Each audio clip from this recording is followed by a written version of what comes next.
One tool I personally invest in, will keep investing in, and advising you to do the same is whether you're full-time, freelancing, 1099, W-2, doesn't matter, is the tool Grammarly. And you know how right now you have a lot of, you're downloading apps and they have like a free special or whatever. And sometimes you sign up for the 7-day free trial. And then after that, it's like, you have all of these apps downloaded, especially now with AI. And then the next thing you know, 7 days has passed. Of course, you forgot about it. And now you have all of these pings crazy, like Apple is charging you for a whole bunch of things that you kind of forgot about. So I challenge you that the one tool that you should keep investing in is the tool, again, it's called Grammarly. And then the reason is because a lot of times if you are where you at in your job search and you have, of course, your resume and then you have your cover letter. Now, normally you should have at least 2 to 3 different resumes that you can use based on the jobs. Like you should have your regular resume that really is your core experience, that kind of matches jobs in your niche, I would say. And then have 2 other resumes that it's kind of like your resume is you fit 80% of the role, but then there's roles that you can kind of be like that 75%. Like there's like that learning curve. Of course, if there are things that they say like the preferred applicant has, I challenge you to stick to that. And if you do have the preferred description that they want, that the job description has, the candidate that has a preferred stuff, I would tell you to apply to that one even more. And then make sure, like I said, you're using the tool Grammarly. And the reason why I won't cancel the subscription, like I said, I did the 7 days. I even signed up for the long one. I think it's a year. And I don't remember if it's like $30 a month. I think it's $30 a month if you pay the monthly. But then if you pay it for the year, it's like you get a better rate. It comes to like $10 a month as opposed to like $30 a month because they're signing up for the year.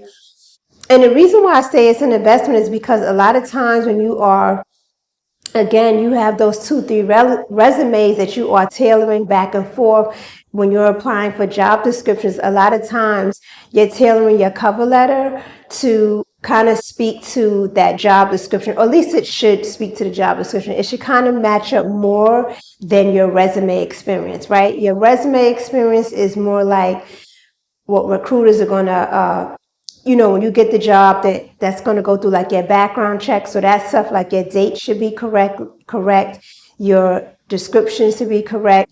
So if you have to pass a background check and someone calls your old boss, they're not speaking to them about a role and they're like, wait, who is this girl? She never did that role, right? So you don't want to balloon your experience. That you want to make sure that it's tailored properly because it lines up with background checks. Now your cover letter is where you can get more creative, I say, in the sense of you can tailor your resume and your CV can be tailored to fit that job description. That's where you're using more creative terms. So that's where I advise you to invest in Grammarly. And the reason why I say it is because you know how, normally if whatever you have, like Gmail, whatever you're using per se, some people are still using, like I still use Yahoo. And I only still use Yahoo just because my freelance experience goes far back. And a lot of times I'm in so many systems that every time I give my Gmail address, it's like no one calls me. Just because when they're scouting for roles, even if they inbox you on LinkedIn or say like they cold call through the email list, since I'm in so many freelance databases, it still will come to the Yahoo. So I stopped, there was a time when I was like, I should change it to Gmail, but I still use it. And I still have it on my resume. It's old school, but it doesn't matter because I look at who can get to me I don't want to miss stuff because I didn't get the email because I changed it over to Gmail. So that's if you want it to be consistent. But again, like I said, when you're applying to 3 different roles and you are making sure your cover letter matches and using creative words to kind of elaborate on your experience or tone it down, you want to make sure that you have Grammarly. It will highlight not only what's spelled wrong, like that's like the minimum of it, but what's like paraphrased incorrectly. So say your cover letter, it sounds good. Grammarly might say, oh, we can make this tighter. Like we can make it more professional, or is the role more creative and you want to sound like, what voice do you want this to sound like? If you are applying to, senior management roles or like a director role, then you're using Grammarly more so. You can tailor it to like an executive voice, meaning that it will use the words that director's job description has in place. Because the thing is that when you are applying to roles, the higher up the ladder you're climbing or the hierarchy in the company, the more high level your interviews are going to be, right? So they're not going to be questioning you about things that you're doing in a week. Like every role has some admin stuff to it. They're not going to be questioning you about that. So you want to have your cover letter speaking in the voice of a director or in the voice of a senior manager. Or, if the management position is more tactical, that's more like, day to day, versus maybe on like the portfolio side. You're basically managing like, looking forward, managing the portfolio, see what makes sense, and basically scoping out things quarterly, looking at the calendars from like Q1 to Q4, what makes sense, what campaign is happening. So you want to speak to that in a different way. And like I said, the old way is through your emails and you're like, oh, I just, you hear people say like, oh, I just use spell check. But a lot of times spell check is not, if that sentence doesn't make sense, like say it's a fragment or run on, it's not going to tell you that. It's basically just going to say like the word is spelled correctly. So it's minimal. Whereas if you go over to Grammarly and you're tailoring your cover letter, it's going to call out that it doesn't make sense. It's going to highlight it in a sense of, I have to like do I need to like bring it up. The next video I do, I probably should bring it up to just to show you guys how it used in real time. But most people know about it and they have it. This is more like why you should keep it after the 7 days intro period. You can also download it on your phone, because a lot of times if you are working remotely or you're going in hybrid, you may still have some part of your job that is coming in the Slack channel, and you just want to make sure that you're sending things back correctly and, paraphrasing things the right way. Just because when you're communicating, everyone's communicating fast, a lot of things you can definitely miss. So that's why I say that you should keep investing in it and it makes sense. And again, have those 3, make sure that your resume can at least be applied to 3 different types of jobs, more like jobs are still in your lane. They're in the portfolio of the work that you can do. And then you have your Grammarly, customize it so that it makes sense. And another thing is that when you are, say like, your time to apply for roles is maybe 7 a.m., 7 to maybe 8:30 a.m. Maybe that's when you're up in the morning. So maybe you had your coffee, maybe you didn't. And what happens is a lot of time when you're applying, you're not realizing that like the words, one time personally, I sent the email out. I sent my cover letter out and I didn't realize that I put sometimes and I didn't realize that the O was missing, and like Grammarly caught it. You know what I mean? So that's why I advise people to like type it up, use it, and then let it sit. Maybe like go to the ladies' room, maybe walk around your home 2 times, maybe drink some coffee, maybe get some water, and then come back and look at it again, and you'll see like what's highlighted, what isn't. And I said, you still have to do your due diligence. Like I know a lot of people are just, feeding their resume to AI or, customizing it for the role. But because everyone is doing that now, that's not the deciding factor, right? Because once you have it's not a new tool, it's just new with everybody. Like everything now is AI, AI, AI. The videos are up, people are making money, just put an AI in the title. We get that. But the thing is that since everyone is using that now, the playing field is harder, meaning they are narrowing down who they're really bringing in, because it's like, did AI generate this or did she generate this? So it's kind of like a mix of both.